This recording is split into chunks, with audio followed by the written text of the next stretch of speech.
Hello, and welcome to episode 17 of Minecraft Cryptopolis Modpack. Today, going to be all about automation. So I hope you've had a fantastic day so far, and without further ado, let's dive right in.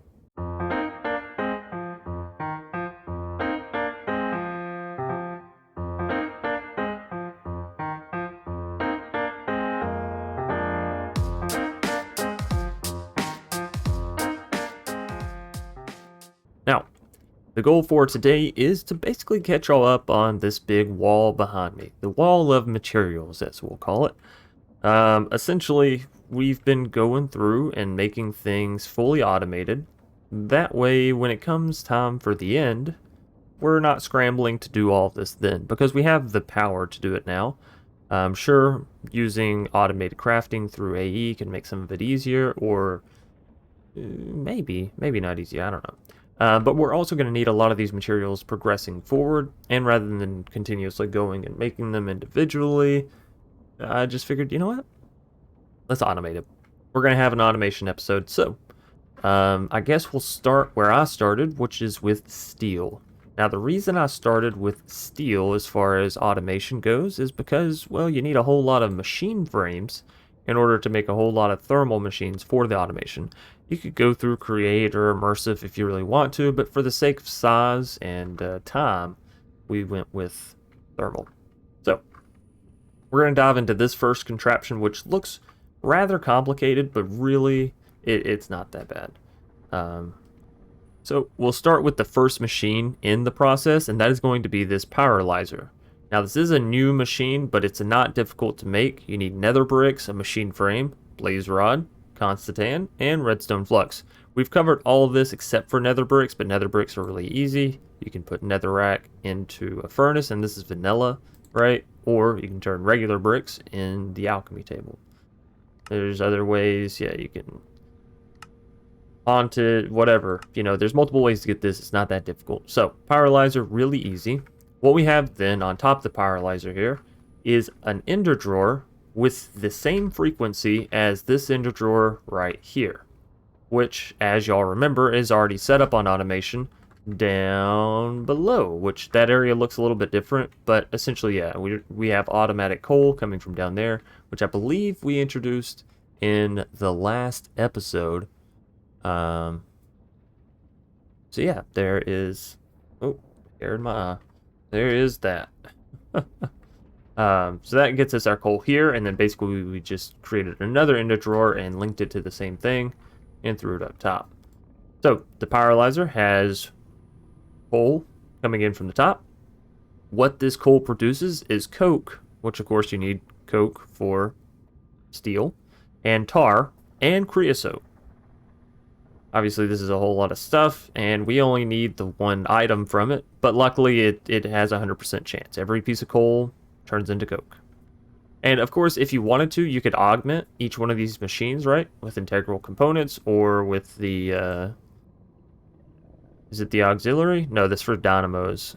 It's the flux linkage amplifier. It increases process speed, but reduces RF efficiency. But yeah, so that's making all that. Out here on the left, we have the tar, with a void upgrade, of course. I have no use for the tar. You might, but as far as my knowledge goes, this stuff is pretty useless. It can smelt 4 items, I guess, if you really need it to. Other than that, you can use it for power. Not even a whole lot of power, just a little bit. Especially since you don't produce a whole lot, because it's only like a 20-something% chance. Anywhoosers, with that being said, the other byproduct of the creosote is being pushed into this compression dynamo, which does create us power. So if I ever need to come over here and upgrade this, which we do already have an integral component in, we can, and it will add a bit extra to the system, and we have a whole lot. So much so that I actually had to end up voiding some of it out. So we have it both going into the dynamo there, but also going into this nullifier. Now, the nullifier is basically the trash can. You can click on it over here. It destroys anything placed into it. Items and fluids inserted with automation are destroyed instantly. Items inserted manually must be destroyed with the button. So, for example, if I put this C-Buck in here, it won't be destroyed until I click that. I'm not going to do that because I've earned that C-Buck. It's mine. But that's basically how that works. So, the pyrolyzer, that takes care of everything. the coke is coming out this side here. So out of the right side, we have extract. And then it's being pushed into this induction smelter. In the induction smelter, it's fully loaded with iron ingots. We get those from our ender drawer, which again is connected to our system, which is connected to our automation down below. So every time a piece of coke comes in here from the back, it makes a piece of steel.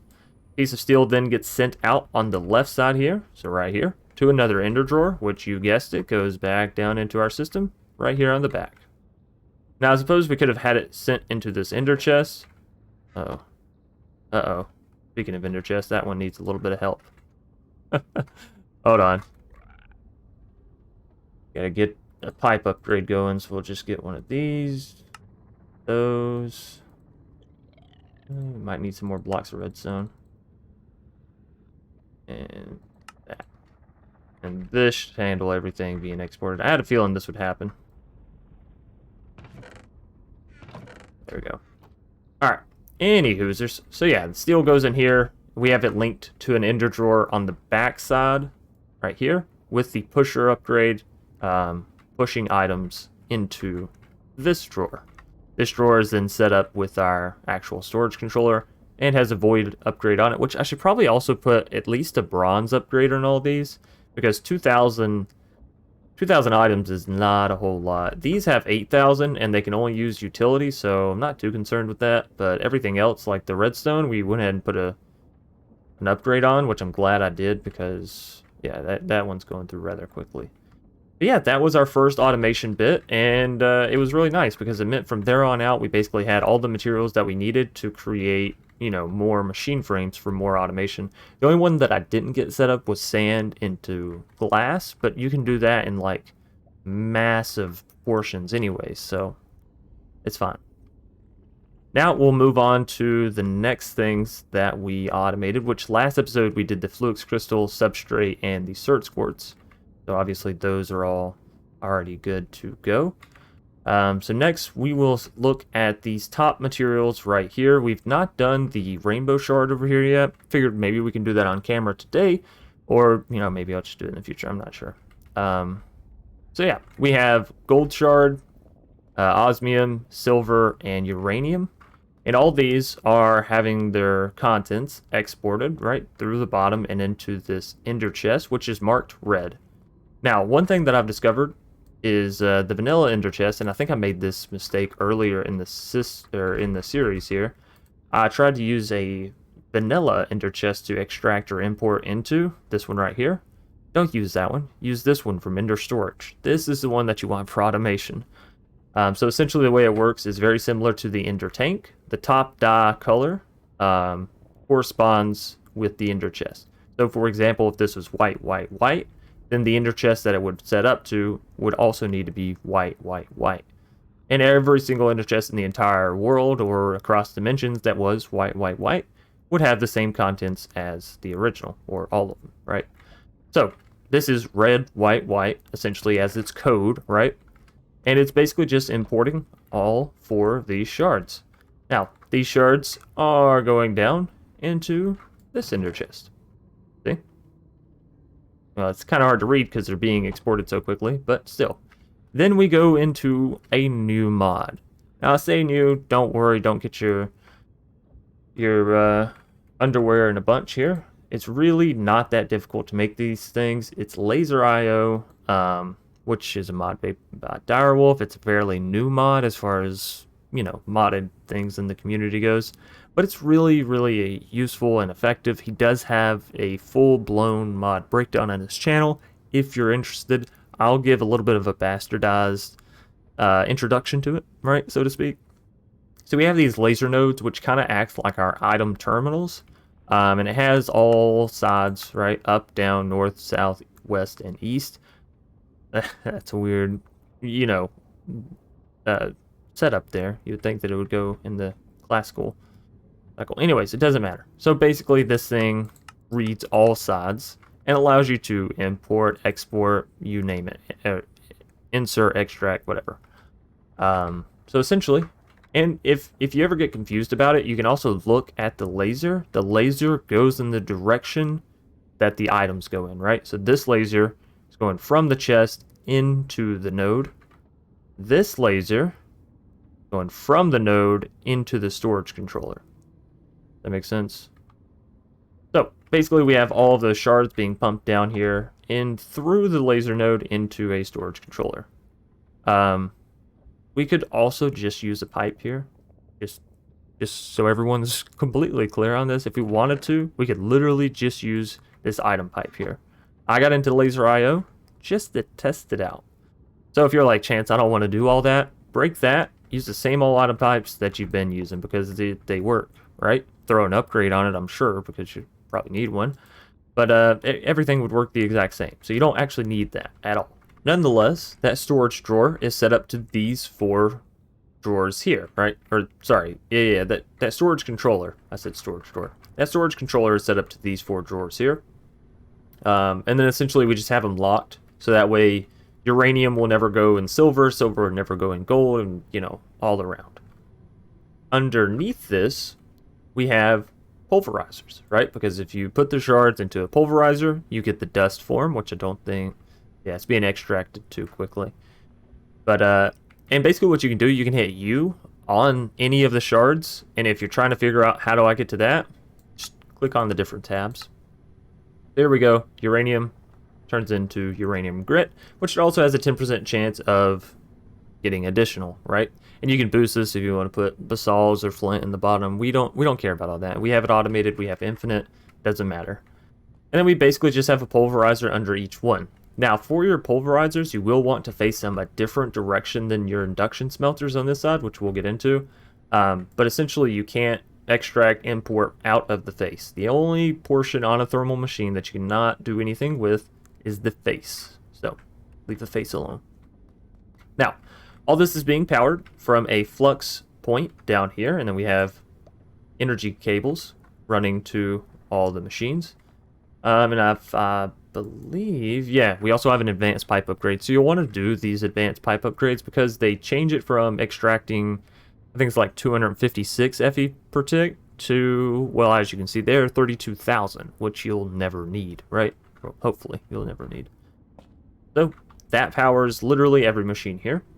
And from these pulverizers, we push the grit, the dust, whatever you want to call it, directly into the induction smelter that is beside it. So uranium goes in here, silver goes in here, osmium goes here, and gold dust goes there.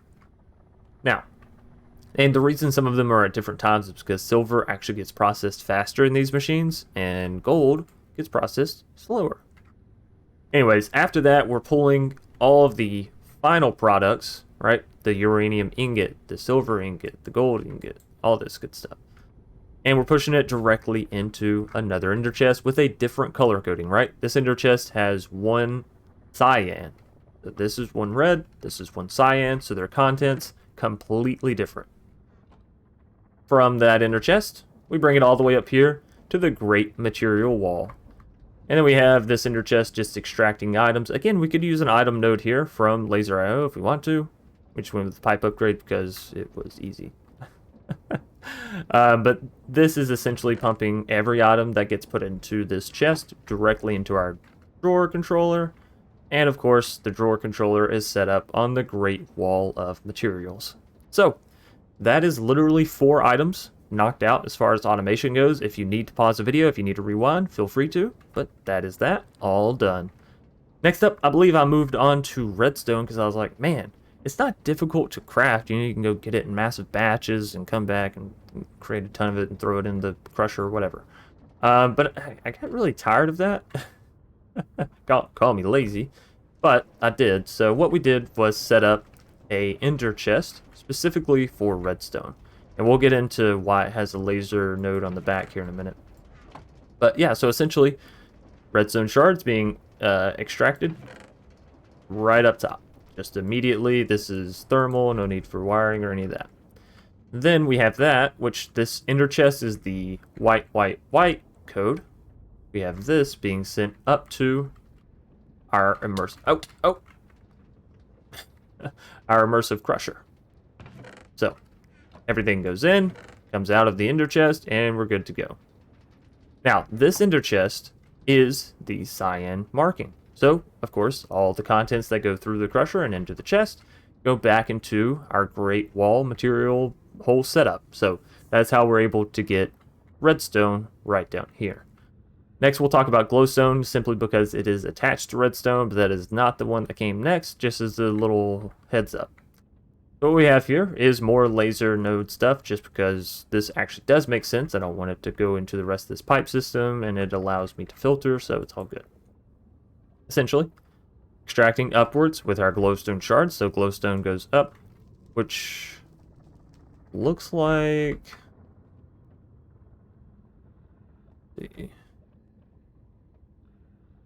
Where are my nether shards? Oh, you know what? We'd never locked these, so our nether shards aren't continuing to be pumped in, so we'll have to fix that. I thought I'd noticed something weird with glowstone up top.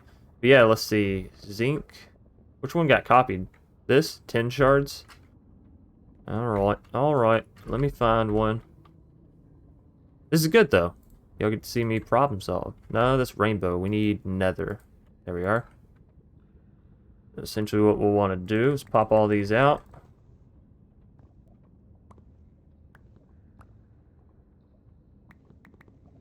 There we go. Oh, no! Okay. So let's just pause that. Yeah? Just take a chill pill. Give me this back. Knock all these out. Throw that in. Lock it. Lock everything here now and learn from our mistake of not locking. Take this back out, set it back up. Should be good to go. Indeed it is. Throw everything that we might have grabbed back into that system. And...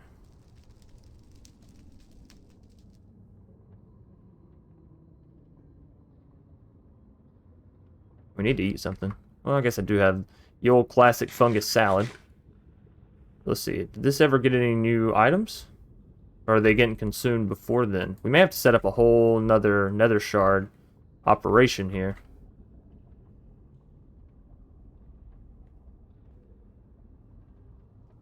We're getting them in there. Not getting them in there. Not getting them in there. Alright, so they're only trying to fill up this one, and because it's not filling up all the way, they're not going to another one, so it's just creating lapis. Is there a way for us to... we could set priority, but that's not really going to round robin it, right? I don't want to have to set up a whole nether shard operation for each individual one there. That's going to be really annoying. We'll get back into this later. But, yes, that was essentially creating our nether shards. If you want this system to run properly, as of right now, my solution would be to set up a whole nether shard operation. Because otherwise, it's going to be going at a quarter of the speed of all the other operations. Just due to material split.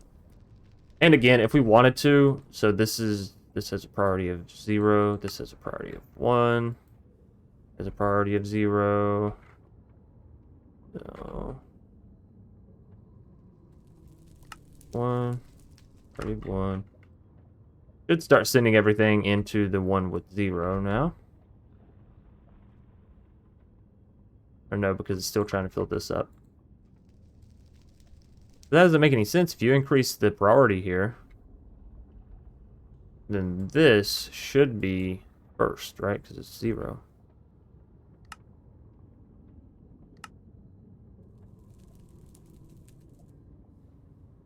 You know, I don't know. Simple storage is always a little finicky, so we can come back and figure this out later. Essentially, it's just either a routing problem or an influx problem, right? So... won't worry about that, but that is a good way to set all of this up, minus the fact that we just ran out of nether shards. Let's see. Let's go ahead and move on to these other ones, because this is all very simple here. So essentially from the nether shards, we have, you know, the lapis, the quartz, and the fluorite, all of which basically just need to go right back into another sequential fabricator, because you have 3 of them that goes into lapis, 3 of them that goes into quartz, 3 of them that goes into fluorite. These are being powered and sent back into our final chest, so obviously they go up top when it's fully working. Now, in my defense, when I set this up, we had so many nether shards backed up and ow, all the machines. That's our little buddies down below. Sometimes they see me and they just like to shoot. It's alright. We have that lava charm, so we're fine. But yeah, essentially these go into our final chest here as well. And let's see, what are we missing after that? Got through all that. Got through all that. Got that. I believe that's everything. We're all caught up. That didn't take nearly as long as what I thought it would. Honestly, I was expecting it to take most of the episode. That's good. That means we can actually progress forward. Maybe check out a way of solving this outside of just setting up a whole nother nether shard operation. Well,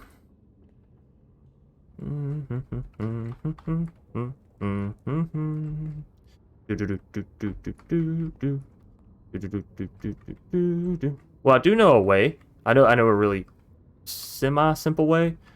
That being said, it would take me a fair amount of time, but it would allow us to really dive into this laser IO mod because it would require essentially a laser node on the back of every nether shard, right? And so what we would do is connect it into the storage controller, connect those storage controllers to each individual laser node, and then we could round robin it using our basic filters, which you can't really see unless we put it into an item card. But yeah, so that would allow us to send an even number throughout it without us having to set up a whole nother system or add, 3 more of these each individually going to... Why are y'all all chasing me? What the heck? Keep dreaming. You know what? Let's just despawn them.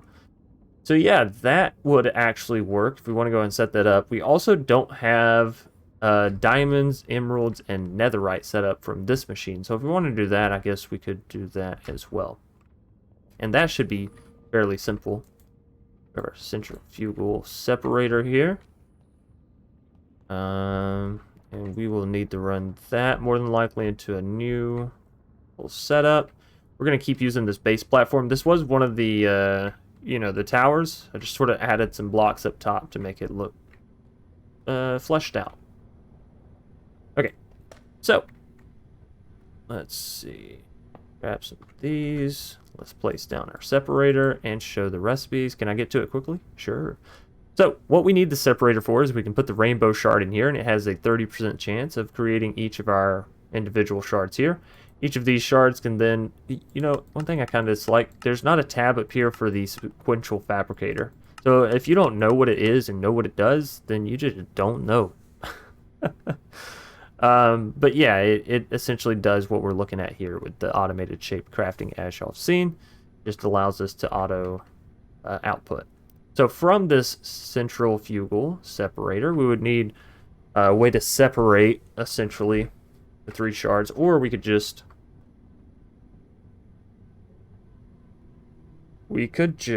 send the shards into this node actually. And we could have a whole nother 3 storage systems set up on top of... Oh, whoops. I realized I had replaced my Paxel. We would have... We'd have 3 sequential fabricators with the outputs. Well... Keep them turned this way. Storage doors going in top. Ender chest on the side. Or actually, we could pump into this ender chest.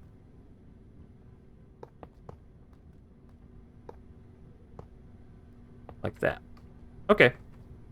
So I think that's all fairly easy then. So let's get up the plugins, essentially. What I like to do is figure out how the machines are going to flow, and then just sort of plug the items in. That works best for me. You do it however, you do it. So let me tell you how to do you. So we'll take 2 of our ender chests here. We need some dye. We need some different colored dye. Or I guess I could use the same dye, just use it in a different manner. But we'll use a different one. We have that. We're going to need a laser node. Do I have the means? I need a laser connector.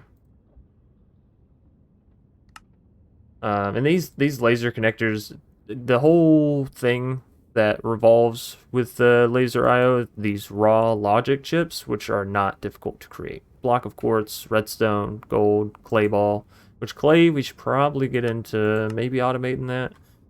Let's see. What's the simplest form of automation? Crushing copper. That's strange. Sand. This is how we've been doing it, but honestly, I haven't needed clay for quite a while. Let's see, how much do we have left? 80? So yeah, you don't really use a whole lot of clay. Let's take item card. Let's see. 1, 2. Are we gonna need any filters? You're sending that up. What we might need is the upgrade from Laser IO, which is going to be this card overclocker.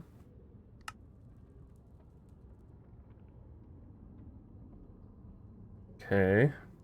And then storage drawers, right? That was one of the components we needed. 3, 4. And anytime you're working with storage drawers, you better have the void upgrade. 3, 4. Only got 3 there. Let's grab that 4th out. Okay. So now, let's see. We're gonna have laser node. Shift right click. Right click. See the little red line? You know they're connected. We're going to enter chest. This is the back. That's the bottom. Back. Auto input. See the little blue. You can kind of see the little blue. We also need to change this. So that way it's not set up on different ender chest. So that will pull everything out. Go into the fabricator. Fabricator will extract up, or output up, into the laser node. Laser node will shoot it over to this laser node, which will put it into the controller. Okay. And once that is done, we'll send it into our 4 different warp drawers, which will require... Only left 3 spots here.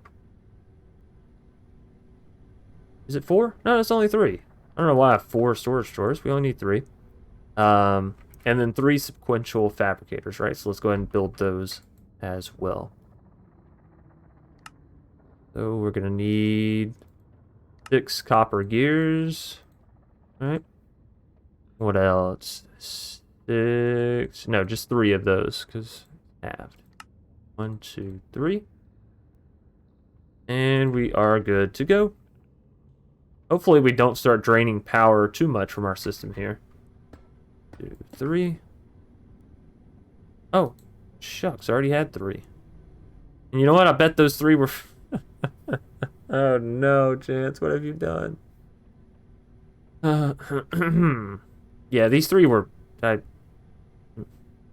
already pre-crafted them. I knew I was doing this today. Oh well, the more you know. So now what we will do, set up our drawers on there, and set up our item filters here. So from down, we want to extract, right? And again, look at the laser. A little hard to tell when it's going up and down, but just trust me, extract, it's pulling from this up, okay? And then this is pushing items south? Yes. And does this doesn't have a filter on it, so then this should just be able to insert freely, right?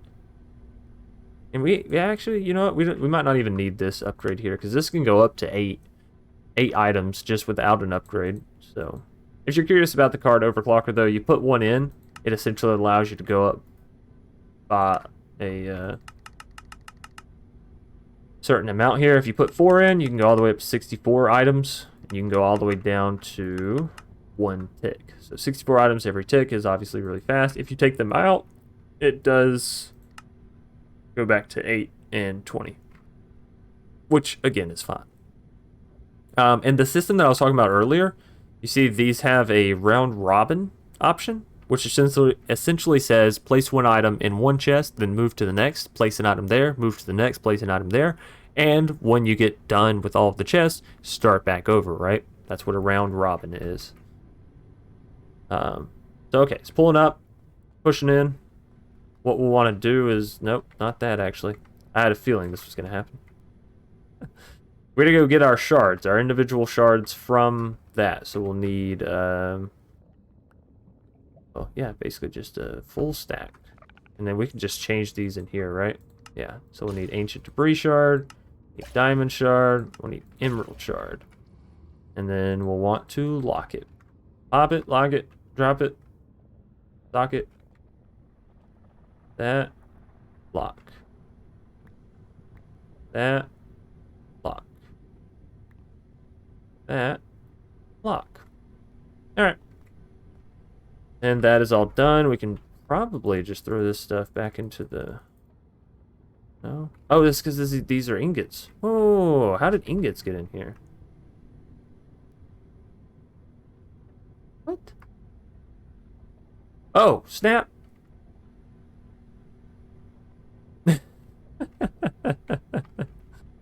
That makes sense. Yeah. That makes sense.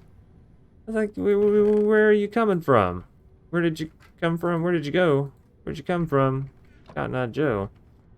So, this is sending into there. What we'll need to do is link these drawers to this controller. So, if I just right-click on there, and then I right-click on here.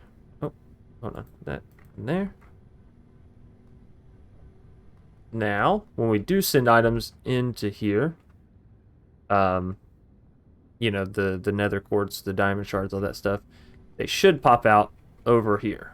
And we're going to be sending them in from the centrifugal separator, which of course we'll be getting them from the ender chest, which let's go ahead and plop this down. That. Before we connect to the system, let's make sure it's on the right frequency. Throw that in. Rainbow shards. Do we want an upgrade? I guess it'll depend on how quickly this all moves, so let's see. Oh my goodness, this is going incredibly slow. Let's see. Do we have any more components? I have one hardened integral component left. Yeah. How do we make one of these? Can I make one of these? What do I need to make one of these? Signalium? Do we have enough signalium? Of course not. Signalium is made through redstone, copper, silver. Redstone. Copper. Silver. And if I remember correctly, it's like you need a lot more copper than what I have there for this, but it'll be okay. Induction smelter. Let's go that. Put more copper in, and that should give us signalium, which we do also have some materials down here. But this is the old way we were doing it, right? Throw a lot of materials into the pulverizer, let it run through. We don't need that anymore. Now we have the new and improved way. Let's go that. 2 of those. And what were we looking at? The integral component stuff, right? At thermal. And this time we'll just save it. And I believe if we just save the highest one, you can get to the other ones, right? There's that. We won't worry about going up any more than that because I know it will just be a pain. So we have the plates there. We need that. And 2 lead gears. All out of lead. I'm all out of love.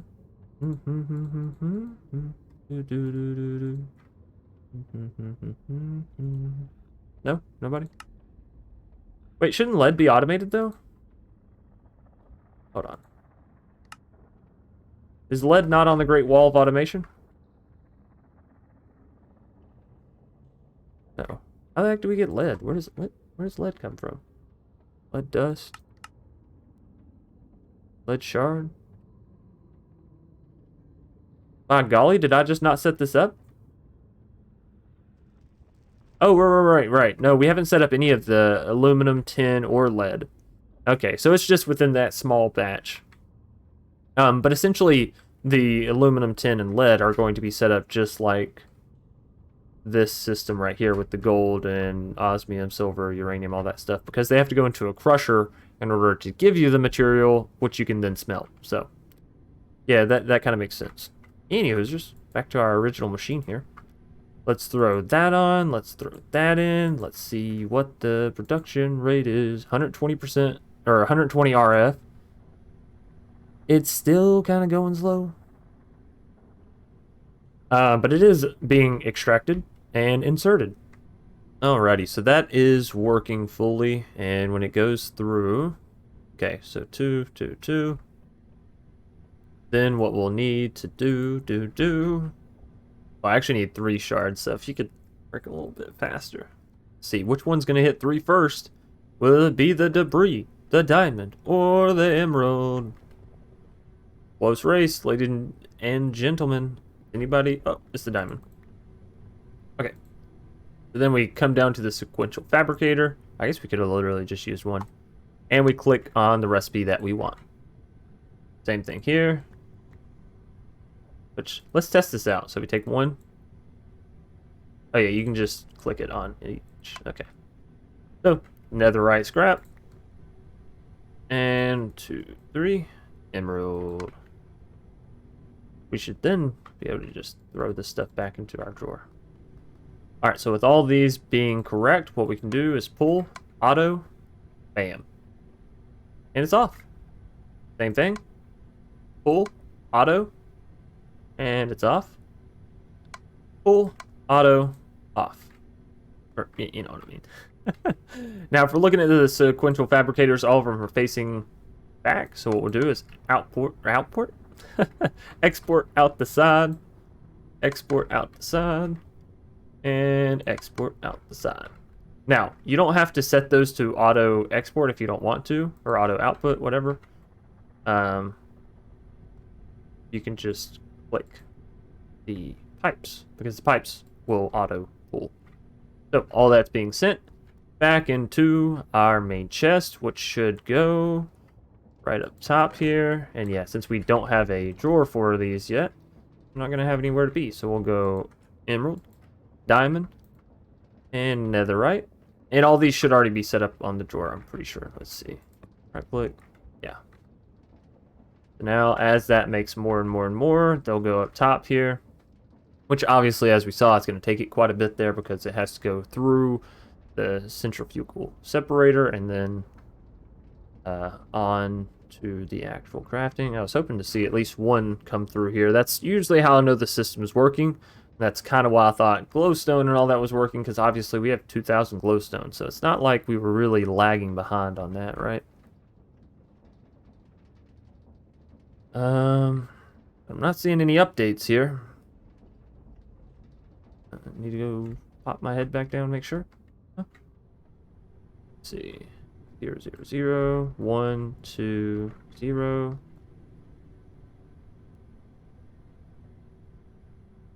Ah, we've run out of power. We have officially run out of power. I knew this day would come. I knew it would happen. Oh, no? We've not run out of power. Oh. Have we run out of power as far as... No, because that has 36,000. No way we're using 36,000 or 32,000 worth of power. It's spread across 20 RF all throughout this, you know what I mean? Why is this... What's going on here?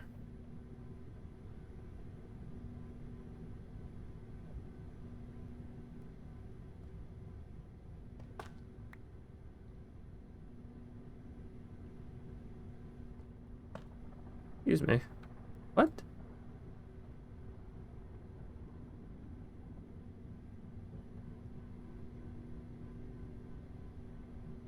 There's definitely a power thing. Alright, well, let's just try to upgrade this little thing in here. Because I think in order to, yeah. Let's just go throw this, make a netherite upgrade, see how that fares for us. Redstone. And netherite. Wait, what are we missing? Netherite ingots. Okay, alright. Look. How much netherite do we have in the system, if any? 92?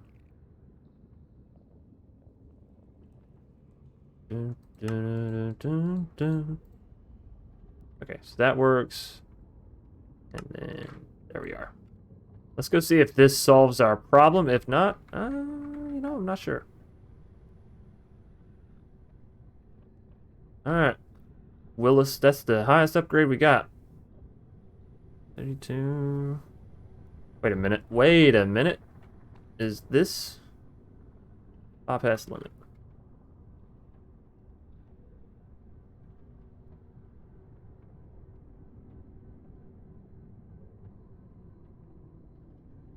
It's still not receiving enough energy. That doesn't make any sense, though. Because those pipes should have enough to transfer, like I said, you know, the 32,000 or whatever. We have 508 coming through.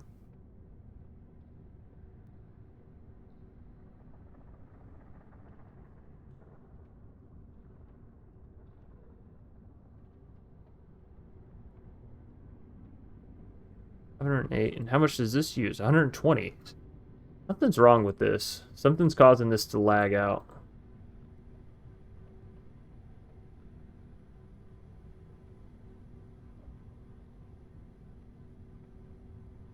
Right, because the system's definitely getting enough, and it's definitely able to extract enough. Is it just this flux linkage thing? Is that what's causing it to mess up? No, because when I just have that, it's fine. The power's not being pushed in here constantly. What's up with that? See how it's going in spurts?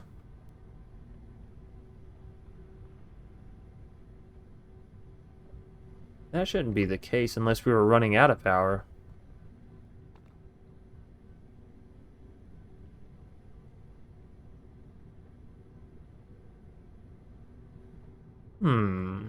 This has me curious. Because we shouldn't be out of power, right? Yeah, no, this isn't pushing out at max. That's pushing out at max. This isn't.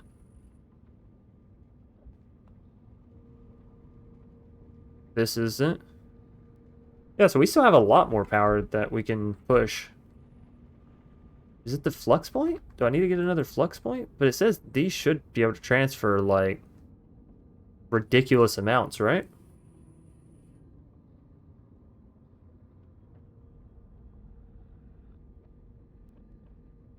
I don't know. Maybe let's try a whole another flux plug. Double the plug, double the action? I hesitate to guess that that would be the case, but you never know. What are we missing here? Good old eye of Ender. Good old eye of Ender. Guess we're gonna need another one. Alright, there we go. This is a flux plug, right? Right. Don't be confusing me. So let's just set this up right here. Flux plug. Port net.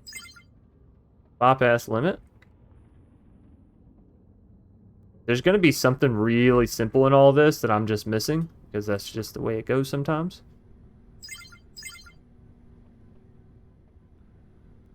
Alright, so you're running, you're good. I click that in. And all hell breaks loose. Why can this not keep up with the 120 RF per tick? That shouldn't be an issue. Even with the energy pipes, because they should be transferring 131,000 FE per tick. I'm gonna figure this out off camera, then we'll come back once I have this set up. Alrighty, so I just took a flux point and plugged it directly into the machine, and yeah, it's working. So it has to do something with the energy pipe. I guess not transferring it fully. That's weird though, because this should go 131,000 FE per tick to every pipe, and that should be split. And there's no way I'm using 131,000 FE split between these machines. You know what I mean? Or maybe the amount of power. No, but that wouldn't make sense either, because the amount of power could always be increased being sent through, because flux shouldn't. I have the bypass limit on. You know what I mean? It should be blazing past however much. Yeah, that one only needs 160. So I'm not sure. There's had to be some kind of mix-up or problem or issue with the power setup there. Anyways, this is all working at full capacity now, so it should be sending everything into here, which is then sending it up top. Let's see if we have additional numbers past the 1, 1. Yep, 3, 2, 1. Cool. So now we have infinite of those set up. And obviously this takes a while, but as long as you do it pretty early here, which is what we're trying to do, then you won't really have to worry about it later on when you're like, oh yeah, I need like 3,000 netherite or whatever. I'm not sure what the actual numbers are. Okay, I'm actually pretty sure this pack is fairly simple with its in-game item here. So if we take a look, this is goodbye. What's next? This is what we need to make.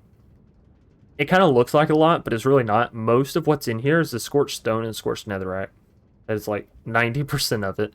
And then this is where it gets difficult, but honestly not even that difficult. We have the block of blocks, the dust of dust, and the gear of gears. Essentially, this just requires each of the materials that you can sort of produce. Not even all of them, though. So if we take a look at the block of blocks, we have stuff from Powa, we have stuff from regular Minecraft iron, you know, lead, block of diamond, silver, bronze. So just various items, right? Which I didn't notice bronze before, so I'm really glad that I came back in here and happened to look at that, because that means we're going to need to get bronze rocking and rolling, which bronze should be pretty simple to make here. Let's see. You just need copper and tin, yeah, which we now have infinite of. Where did you even... Your range is like out of this world, bro. It's insane.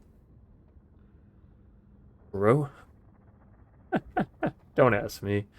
But yeah, so essentially what we're going to need for this is the block of blocks, which we'll need 1, 2, let's see, that's 8, 10. So you need 10 block of blocks, which is essentially 10 blocks of each of the items in here, which is 90 of each of the materials. So, you know, that's like, it's not too much. You only need 90. It's not 3,000, 5,000, 60,000, whatever. Same thing with the dust of dust. Pretty much anything that you can have a dust of, redstone, lapis, glowstone, all this kind of stuff, you'll want to combine it into a dust. And then once more, gear of gears, combine all the gears together. But I think the block of blocks is going to be the most difficult part, because you need 10 of them, not just 4, not just 1. It's going to take a little bit extra. But after that, you literally beat the... That's it. You beat the pack. And that is the most difficult recipe. So... not really that hard, and we're honestly getting pretty close here. We're almost to the Chapter 4 endgame, which I'm a little curious. This has singularities and all this kind of stuff, but what does it give you? Creative Blaze Cake. Oh, stop searching. Very special treat for your blaze burners. After eating this cake, blaze burners will never run out of fuel. Wow. That's cool, but by the time you have all this stuff... How much are you using your blaze burners? Because mine are already fully powered, automated. You don't even have to worry about them ever again. Whatever. You know what? Whatever. That's cool. So, the other part, I guess, that we can take a look at now is the laser node sort of set up to all this. We could also go ahead and automate lead and aluminum, tin, all that good stuff. Because I think that's it, right? That's all the stuff that we'll need. Our nether shards really took a beating there. Let's see where we... Still just making it into lapis. Still just chugging right along. Alright. So, am I going to need to create a whole nother system? Can I get one of these out? Please. Please. I already have some. So, is there a different way to make this? No, you have to go through the mechanical extruder and all that? Okay. Well, let me ask you another question, then. At create, do you have the... What is that thing called? Obviously not mechanical. Is it an engine? No, it's a steam engine. There's some way you can power create rotation speed controller. That's somewhere along the lines of what I'm looking for. It's not a steam engine. There's a way that you can power create using RF, and that's what I was going to be looking for. But I don't remember what it is. We might have to do another little pause here for me to go find it. I'm not entirely sure. It was in Stone Block 3, that much I know. It's been in a lot of other packs. I'm just not sure. So I'll see you in just a second here.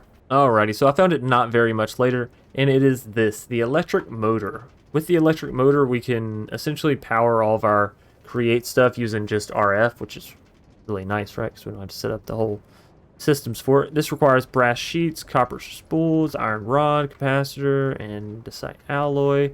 That's going to be a whole nother thing, but essentially it'll allow us to create this setup without having to have... Okay, I see you over there. Without having to have all of this, which is cool, but a little unnecessary now, right? The other thing is we would need to go through and create more of the purple lava. I'm not entirely sure how difficult that was to create. Yeah, we'll need to go through and create...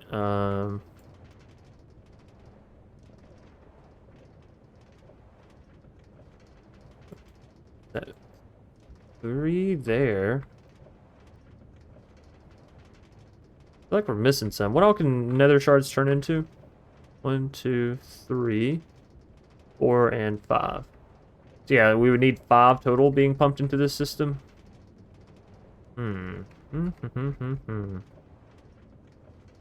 That's 1. And actually, could we take from those 5, put them into an inner chest, and then send it over? Probably. Probably so. Interesting. We're gonna maybe just leave that there. That's our setup from that.